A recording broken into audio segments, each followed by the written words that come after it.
Всем привет! С вами Антон Больших и мастерская Антоха Гараж. Продолжаем нашу серию влогов из мастерской, и я рассказываю, что у нас тут происходит. Итак, у нас в работе по-прежнему GT-ха, на нее пришло все оборудование, и я уже активно делаю для вас видео про систему охлаждения и про то, что мы будем делать с ней. У нас на ТО 800, мы ее обслуживаем, наверное, 1010 километров, сейчас у нее 22.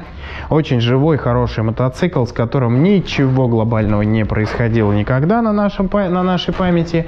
Просто замена масел, фильтров, демпфер рулевой перебрали, начал потеть. Собственно, такое простое регламентное ТО. Подтянем еще ему цепочку, и поедет он дальше кататься. А мы его знаем уже где-то примерно 3 года. Вот этот вот мопед у нас подвис, никак его не забирают. А дальше я решил провести эксперимент. Помните, я показывал вам убитый вариатор от 43-го кузова? Я решил провести эксперимент и попробовать восстановить втулку путем изготовления ремонтных.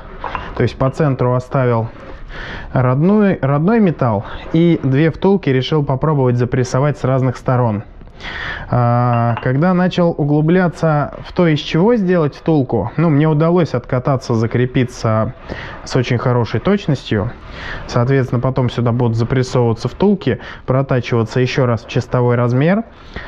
Уже потом относительно этих втулок мы напрессуем это дело на оправку и будем протачивать плоскость. Вот это чистый эксперимент, это просто любопытно, потому что так этот варик только выкинуть на мусорку можно. И вы знаете, что получается? Когда я стал изучать хорошие бронзы для того, чтобы сделать хорошую втулку, которая будет долго ходить, я уперся в одну очень интересную проблему. Оказывается, пруточек бронзы 35 мм диаметром, длиной 50 мм. Может быть, его можно растянуть на пару таких вариков, если не допускать ошибок. Там довольно точно надо выдерживать все размеры. Вот прям пруток лучшей бронзы, которую мне назвал профессионал в этом деле, стоит что-то около 6000 рублей за вот такой вот кусочек 5 сантиметров. Вот, и 35 в диаметре. То есть у меня получилась проточка под 34,5. Естественно, за такие деньги бронзу покупать нет никакого смысла, потому что реально он получится дороже нового по себестоимости.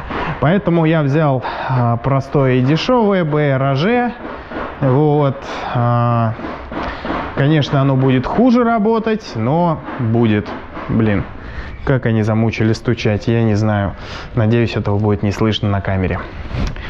Вот. Продолжаем. Собственно, у нас тут текущая работа, ее много. Я позавчера ничего не снимал, потому что было не до этого. Мы мучились с ЛТХой. Кстати, мы победили ЛТХу, наконец-то мы решили вопрос. Она заработала нормально, мы ее отдали. Правда, владелец уже забирает вроде как сегодня новый R18. Не знаю, что он будет дальше с ней делать и почему R18. Он вроде гантель у себя хотел.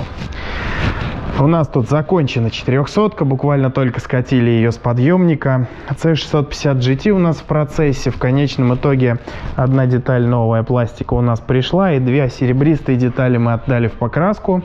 Готова 650-ка с обслуживанием, живая, 2002 года. Про нее было видео. Она у нас вся хорошая, в хорошем состоянии. Ее вроде как должны забрать у нас завтра. Выкатился я на C1 вчера, прокатился домой и обратно. Вот. Тоже надеюсь, что будет скоро видеообзор. Хочу привлечь профессионального оператора. И приехало у нас 2 скутера. Один скутер у нас приехал с проблемой бензонасоса. Это у них вообще больное место, прямо люто больное. Неудачные насосы на них стоят. Вот. Заменил насос, прокатился, пока все работает. Дадим человеку на него гарантию, недельку, пусть его полностью проверит, бэушный. И будем надеяться, что все окей. В остальном, кстати, удивительно живой экземпляр.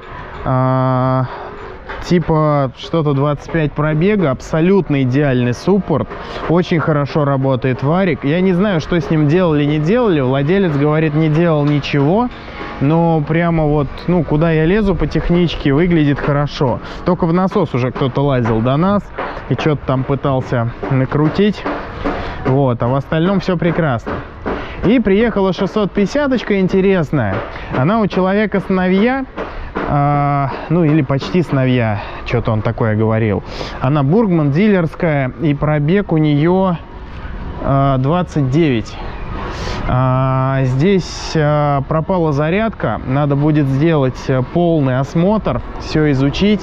Вот человек приехал, я ему говорю, ну он говорит, что приезжал в разные сервисы, там в том числе профильные. Вот опять же, сколько стоит ТО. Вот он говорил, типа, сделайте мне ТО, и они делали ТО.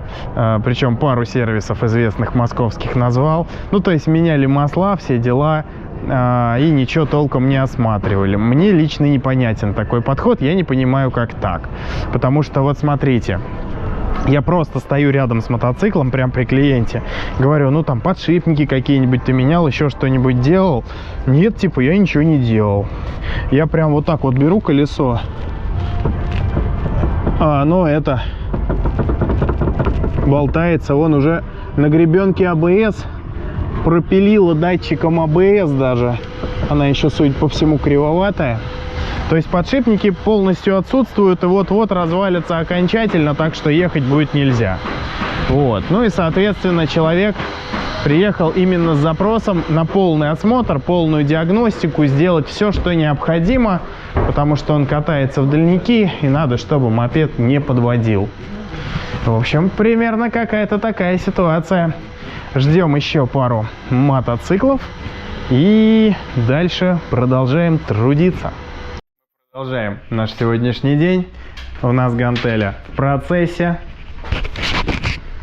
Здесь у нас предварительно подготовлены уши к сварке. Эту трещинку я также немножко подразделал. Как только почистил краску, сразу стало видно масло.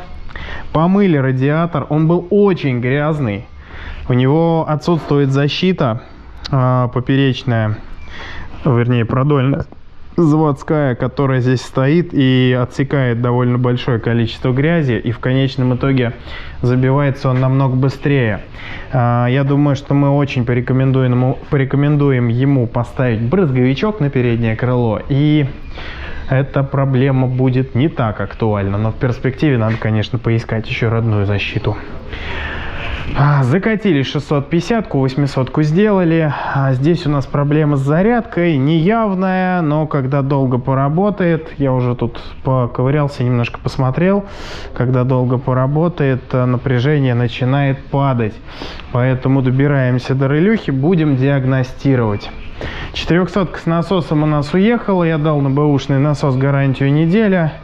Посмотрим, что человек напишет. Тут у нас приехало еще две 650-ки. Вот про вот эту, я думаю, что я сниму обзорчик поподробнее. Короче говоря, здесь у нас что-то типа 2011 года. Пробег 17500. Только из Японии. Только купленная. Будем все смотреть. Но вообще выглядит очень даже положительно. Пока нащупали минимальный люфт в заднем колесе, но еще не рассматривали глубоко.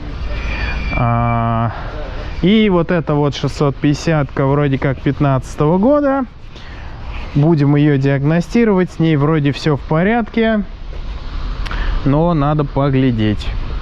Потому что человек давно с ней ничего не делал. Хочет ее полностью привести в порядок. Так что как-то так. В общем, процессы у нас идут очень активно. А завтра я буду варить двигатель вот здесь вот. И думаю, что наконец-то эту гантелю мы закончим и отдадим. Сейчас будем снимать клапанную крышку, мыть ее, потому что подготовка с клапанной крышкой — это хорошо, поскольку никакая стружка в мотор не летит, и закрывать ничего лишний раз не надо. А вот сварка без вариантов, потому что мы спалим прокладку, так что прокладку надо убирать. В общем, как-то так. Снимаем клапанную крышку.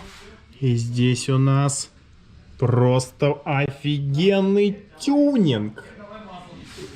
Трубка вентиляции картерных газов изготовлена из каких-то водопроводных элементов,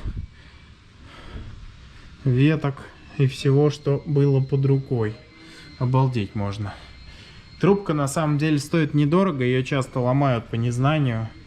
Но такого на таком мотоцикле я еще не встречал. Итак, у нас разобран пластик, мы добрались до релейхи и будем сейчас проводить диагностику, смотреть, что же здесь сломалось. Но об этом я вам, скорее всего, расскажу уже завтра. А сейчас мне пора ехать. Всем пока! С вами был Антон Больших и мастерская Антоха Гараж. Не забудь подписаться и поставить лайк.